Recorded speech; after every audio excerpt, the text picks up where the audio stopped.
Hi friends, आज हम discuss करने वाले हैं पिट एंड फिशर सीलेट, यानी बच्चों के दांतों में जो कैरीज लगती है या कीड़ा लग जाता है या कैविटी हो जाती है वो क्यों होती है और कैसे होती है। सबसे पहले तो ये समझिए कि जो दांत के ऊपर वाली परत है यानी ऑक्लूजल सरफेस, उसके अंदर जो फिशर्स है यानी जो लाइंस बनी हुई हैं और या जो गड्ढे हैं छोटे छोटे, वो अगर आपके ज़्यादा डीप और ज़्यादा वाइड है तो उसके अंदर खाना फंसने की शिकायत ज़्यादा रहती है।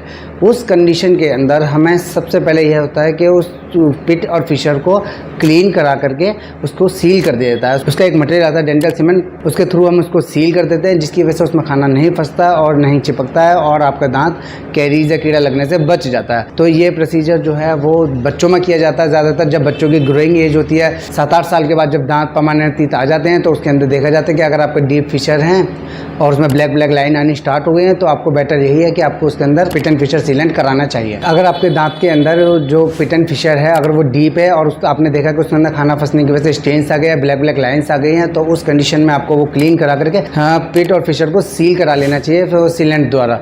तो अगर आप ये सीलेंट करा लेते हैं तो फिर आपको जो ऑक्लूजल सरफेस है वो बिल्कुल प्रिवेंट हो जाता है, बच जाता है। उसके अंदर कैरीज लगने की संभावना 95% तक कम हो जाती है। तो ये एक सबसे बेस्ट प्रोसीजर है बचाव का कि दांत में जो कीड़े लगने से बच जाए और आपको RCT वगैरह नहीं करानी पड़े।